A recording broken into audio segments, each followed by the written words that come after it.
Word, les documents longs, la correction des fautes. Alors maintenant que nous avons un document un peu bien présenté avec des titres 1 et des titres 2, on va enregistrer notre document sous le nom de Charte Alter Investissement 3. Donc on va aller dans Word et on l'enregistre sous Charte Alter Investissement 3.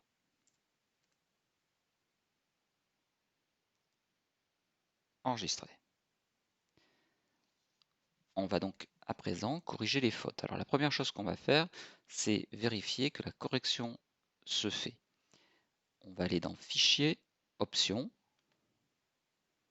et dans Vérification, on va bien s'assurer que vérifier l'orthographe en cours de frappe est activé, vérifier la grammaire en cours de frappe est activé, et également majuscule accentuée en français est activé.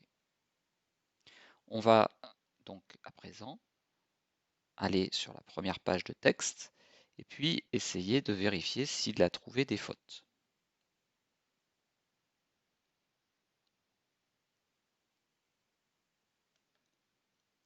On va donc corriger la première page directement. Donc si je balaye assez rapidement le contenu, je m'aperçois qu'il appartient, là il y a un S, donc normalement ça devrait être un T, il trouve qu'il y a une faute, c'est une faute de grammaire, puisqu'en fait c'est souligné bleu.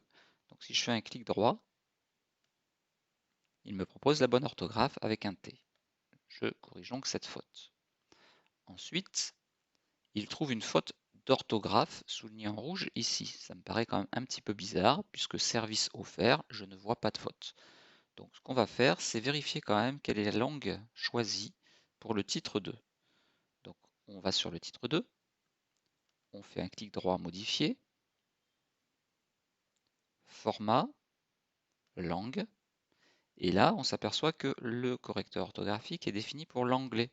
Donc on va retourner au français, alors peut-être qu'il est au tout début, oui tout à fait, français de France. On va faire OK et on va faire OK.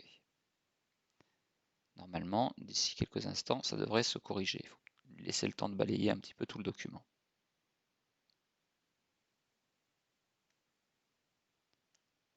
Titre 2.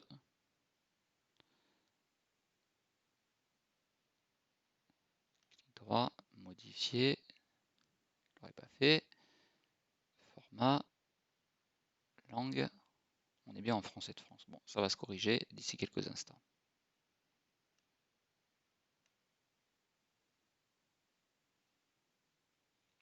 Leur portefeuille, on voit que là aussi, il y a une faute. Donc, clic droit, leur portefeuille. On va le mettre au singulier.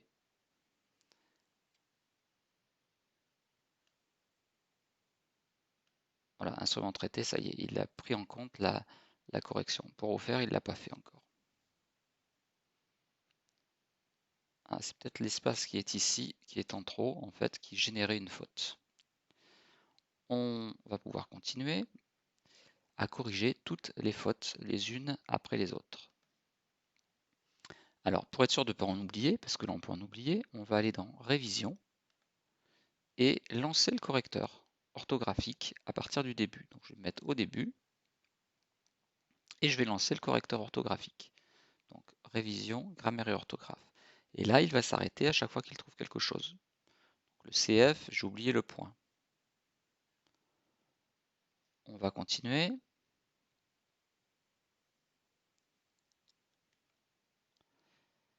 Reprendre. ETC, j'ai oublié le point. A, j'ai oublié l'accent. Co-titulaire, c'est attaché. Voilà, donc on va faire toute la correction des 12 pages.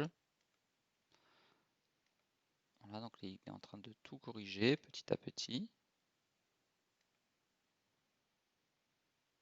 Charte. Alors là, on voit qu'il est passé également en anglais. Donc ce que l'on va dire, c'est peut-être préciser que la langue, c'est du français. Hop. Langue, définir la langue de vérification, pas en anglais, mais en français. de France. OK. Et du coup, il m'enlève. C'est toujours pareil. J'aurais dû sélectionner tout le paragraphe. Langue. Définir la langue. Français de France. OK. Reprendre. La vérification que nous avons, il me dit qu'elle a terminé. Donc oui, on va tout corriger. Il a terminé. Hop, accueil. Voilà, maintenant donc que tout est corrigé, je ne dois plus avoir de faute nulle part. On bascule très rapidement. Alors on va peut-être repérer s'il y a un nom propre un peu particulier. Là, on voyait que pour la personne qui s'appelle Marcel Samba, il y avait une faute. Alors on va peut-être faire ça, une recherche, CTRL F.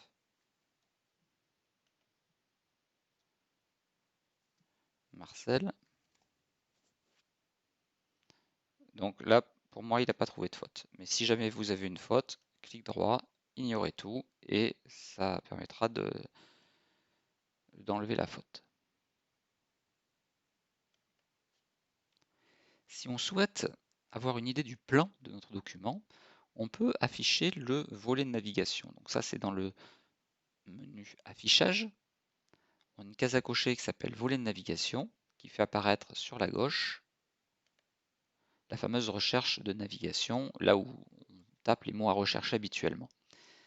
Mais on a différents onglets ici. Donc si je clique sur titre, je retrouve donc mon plan complet de mon document, avec le grand 1, le grand 2, le 2.1, 2.2, 2.3, etc.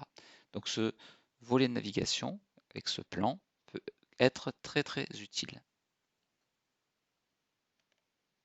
Ainsi, si je suis par exemple ici, l'accès au marché, on voit qu'on est sur l'accès au marché. Si je clique sur préambule, immédiatement je suis ramené à préambule. Quelquefois, nous pouvons être amenés aussi à rechercher des synonymes. Par exemple, j'aimerais que on retrouve le mot notamment. Alors, il est dans le paragraphe préambule. On va donc taper notamment ici. Et il me le trouve là. Donc, je vais double-cliquer sur ce mot notamment. Et je vais aller dans Révision, où j'ai un bouton Dictionnaire des synonymes.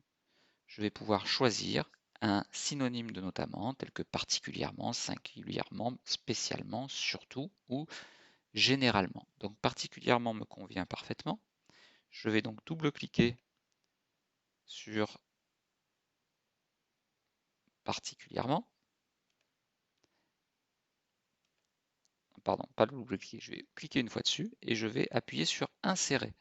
Et donc là où il y avait tout à l'heure notamment, j'ai maintenant particulièrement.